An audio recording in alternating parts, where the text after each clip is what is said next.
नमस्कार विद्यार्थियों। कक्षा 12वीं की हिंदी साहित्य विषय की बोर्ड परीक्षा के लिए सरयू पुस्तक का 10वां पाठ है कवि रामधारी सिंह दिनकर। इनकी कविता कुरुक्षेत्र का तीसरा सर्ग था। पिछली वीडियो में हम ये बहुत लंबा सर्ग है, इसमें से कुछ ले चुके हैं भाग। अब हम इसका दूसरा भाग आज शुरू करते हैं। शांत नहीं जब तक तब तक, शांत नहीं तब तक जब तक सुख भाग न नर का सम हो। नहीं किसी का बहुत अधिक हो, नहीं किसी का कम हो। यहाँ भीष्म पितामह युधिष्ठिर को समझा रहे हैं। रामधारी सिंह दिनकर ने कुरुक्षेत्र के तीसरे सर्ग में ये लिखा है कि शांत जब तक स्थायी नहीं हो सकती, जब तक सभी के लिए समता का भाव नहीं हो। सुख भाग है संसार में, सबको बराबर बराबर नहीं मिलेगा, तब तक शांति स्थापित नहीं हो सकती। बहुत किसी को तो बहुत ज़्यादा, किसी पे धन है, संपदा है, और किसी पे बहुत कम है, तो ये संघर्ष का कारण रहेगा। ऐसी शांति राज्य करती है तन पर नहीं हृदय पर, नर के ऊंचे विश्वासों पर श्रद्धा भक्ति प्रणय पर। कैसी शांति? जो समता भाव से स्थापित होती है, जो सबको समान जीवन स्तर देती है, ऐसी शांति लोगों के हृदय पर राज्य करती है। और इसमें मनुष्य के ऊंचे विश्वास, श्रद्धा, भक्ति और प्रेम समाहित रहता है। न्याय शांति का प्रथम न्यास है, जब तक न्याय न आता, जैसा भी हो महल शांति का सुदृढ़ नहीं रह पाता। न्याय शांति का प्रथम न्यास है। न्यास माने धरोहर, तो न्याय शांति का प्रथम धरोहर है, यानी न्याय पहले होना चाहिए। और जब तक न्याय नहीं होगा तब तक शांति का महल स्थायी और सुदृढ़ नहीं रह पाएगा। कृत्रिम शांति सशंक आप अपने से ही डरती है, खड़ग छोड़ विश्वास किसी का कभी नहीं करती है। जो कृत्रिम शांति, जो बनावटी शांति, किसी के शोषण अत्याचार से दबाकर बनाई गई शांति होती है, वो स्वयं शंका सहित रहती है, शंकालु रहती है और अपने आप से डरती है। वो केवल खड़ग का मतलब है तलवार, शक्ति, केवल शक्ति का विश्वास करती है और किसी का विश्वास नहीं करती। यानी जब तक शक्ति होगी तब तक वो शांति रहेगी, जैसे ही शक्ति कम हो जाएगी शांति समाप्त हो जाएगी। और जिन्हें इस शांति व्यवस्था में सुख भोग सुलभ है, उनके लिए शांति ही जीवन सार सिद्ध दुर्लभ है। और ऐसी शांति जो अन्याय से, अनीति से, खड़ग से, शक्ति से, बल से, भय से स्थापित की गई है, उससे जो जिन लोगों को सुख भाग मिल रहा है, सुख भोग मिल रहा है, सत्ताधारियों को, ये शांति उन्हीं के लिए जीवन सार है। और लेकिन उनसे उनका वास्तविक हित सिद्धि होना मुश्किल है। वास्तविक सिद्धि क्या है? वो सोचें कि अनंत काल के लिए शांति हो जाए, तो वो नहीं हो गई, क्योंकि वो शक्ति के बल पर अर्जित की गई है। पर जिनकी अस्थियां चबा कर शोणित पी कर तन का, शोणित माने रक्त, खून, अस्थियां माने हड्डियां। पर जिनकी अस्थियां चबा कर शोणित पी कर तन का, जीती है यह शांति दाह समझो कुछ उनके मन का। लेकिन जिनकी हड्डियां तोड़कर, जिनका खून पीकर ये शांति स्थापित की, यानी जिन लोगों का शोषण करके, जिन लोगों को सता के ये शांति, उनके मन की हालत सोचिए कि वो उनके मन को शांति कैसे मिल जाएगी। स्वत मांगने से न मिले संघात पाप हो जाएं, बोलो धर्मराज शोषित बेजिए क्या मिट जाएं। स्वत माने अपना अधिकार, उनका जो हक है वो भी उन्हें मांगने से न मिले। और संघात माने घात के बदले घात, प्रतिघात होता है। समान घात, जैसे वो कर रहे हैं वैसे हम करें, जैसे उन्होंने अत्याचार किए वैसे शोषित भी करें। अगर अत्याचार के बदले में अत्याचार करना भी पाप हो जाए, तो बताइए धर्मराज, भीष्म पितामह पूछ रहे हैं युधिष्ठिर से कि बताइए फिर जो शोषित लोगों में बेचारे क्या करें, जिए कि मरें। न्यायोचित अधिकार मांगने से न मिले तो लड़के, और तेजस्वी छीनते समर को जीत या कि खुद मर के। न्याय धन उचित, गुण संधि में न्यायोचित हो शब्द बना है नया। न्याय से जो उचित है वो अधिकार अगर मांगने से न मिले तो उसके लिए संघर्ष करना चाहिए। और तेजस्वी, जिनके अंदर तेज है, वो युद्ध के माध्यम से खुद मार के या मर के या युद्ध को जीत के ये अधिकार छीनते हैं। किसने कहा पाप है समुचित स्वत प्राप्त हित लड़ना, उठा न्याय का खड़ग समर में अब है मारना मरना। जब युधिष्ठिर युद्ध विमुख होते हैं तब भीष्म पितामह उन्हें समझाते हैं कि अपने अधिकार के लिए लड़ना कोई पाप नहीं है। अपने अधिकार के लिए, अपने हक के लिए अगर न्याय का खड़ग उठा लिया जाए तो समर में मारना मरना पाप नहीं है। क्षमा दया तब तेज मनोबल की दे वृथा दुहाई, धर्मराज व्यंजित करते तुम मानव की कदर आई। तुम कहते अरे क्षमा करो, दया का भाव रखो, तब तेज मनोबल, ये सारी बात है बेकार की दुहाई हैं। हे धर्मराज, ऐसा करके तो तुम मानव को कदराई, कदराई माने कायरता, मानव को कायर बना रहे हो। हिंसा का आघात तपस्या ने कब कहाँ सहाय, और देवों का दल दानवों से सदा हारता रहा है। देवों का दल सदा दानवों से हारता रहा है। हिंसा का आघात माने चोट, तपस्या ने कब्र कहाँ सही है, यानी शांति स्थापित करने के लिए हिंसा है, उसका अगर आप शांति से उसका जवाब देंगे तो नहीं होगा।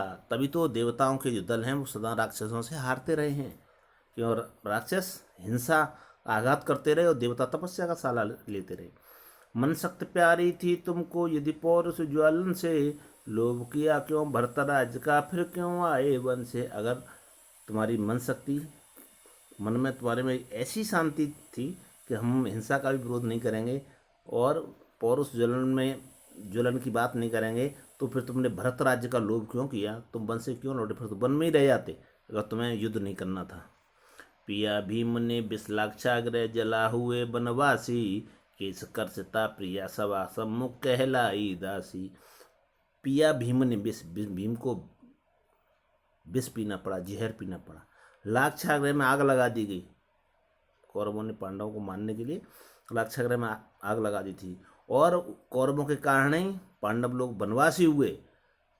द्रौपदी केस करसता मतलब 12 द्वारा खींची गई, केस पकड़ के खींची गई, वो द्रौपदी पूरी सभा के सम्मुख दासी कहलाई। क्षमा दया तप त्याग मनोबल सबका लिया सहारा, पर नर व्याघ्र सुयोधन तुमसे कहो कहाँ कब हारा। तुमने क्षमा दया तप त्याग मतलब सबका सहारा लिया, लेकिन नर रूपी व्याघ्र, रूपक अलंकार है, सुयोधन तुमसे बताओ कहाँ कब हारा। वो कभी भी नहीं हारा, वो सदा छल कपट से तुम्हें जीतता ही रहा, हराता ही रहा। क्षमाशील हो रिप समक्ष तुम हुए बिनत जितना ही, दुष्ट कौरवों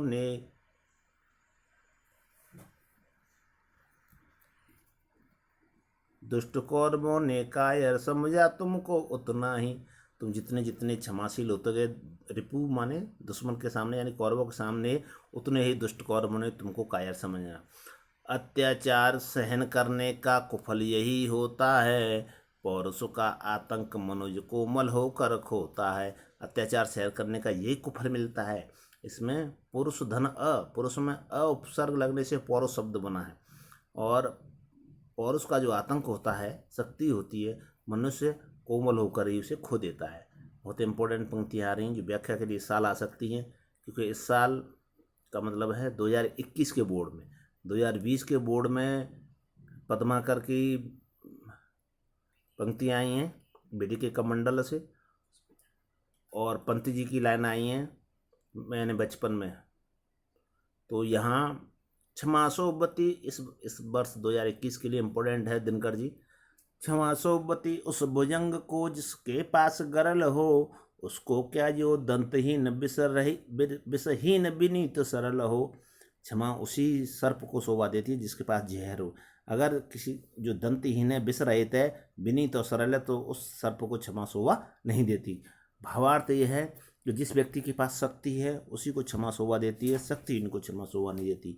3 दिवस तक पंथ मांगते रघुपत सिंधु किनारे। यहाँ रामायण का वो दृष्टांत लिया गया है, जब श्री राम समुद्र से रास्ता मांग रहे हैं, 3 दिनों तक पूजा करते रहे, अनुनय करते रहे, विनय करते रहे, बैठे पढ़ते रहे छंद अनुनय के प्यारे प्यारे। उत्तर में जब एक नाद भी उठा नहीं सागर से, उठी अधीर धधक पौरुष की आग राम के सर से। लेकिन समुद्र ने एक भी स्वर नहीं उठाया, राम के इस निवेदन का कोई उत्तर नहीं दिया।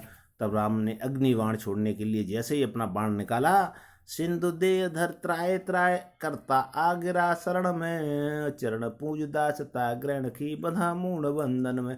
उसी समय सागर मानव देह धर के त्रय माम त्रय हम बचाओ स्वामी कहता हुआ राम के चरणों में गिरा और उन चरणों की पूजा की, दासता ग्रहण की और खुद ही रास्ता बदलाने का मार्ग बता के खुद बंध गया बंधन में। मूढ़ माने मूर्ख। सच पूछो तो सर में ही बसती है दीप्त विनय की, संध्या वचन संपूज उसी का उसमें शक्ति विजय की। तो भीष्म में कह रहा सच्ची पूछी है तो यही है कि बाण में यानी शक्ति में ही दीप्ति की विनय की दीप्ति बसती है, और संधि वचन भी उसी के पूज्य होते हैं जिसमें किसी युद्ध को जीतने की शक्ति होती है। सहनशीलता क्षमा दया का को तभी पूजता जग है, बल का दर्प चमकता उसके पीछे जब जगमग है। तो सहनशीलता क्षमा दया इनको संसार तभी पूजा करता है इनकी जब उनके पीछे शक्ति का बल का दर्प चमकता रहता है। यहाँ नहीं सामर्थ्य शोध की क्षमा वहाँ निष्फल है, गरल घूट पी जाने का मिस है बाणी का चल है। और यहाँ पर ये क्षमा नहीं होती, यहाँ शक्ति नहीं होती।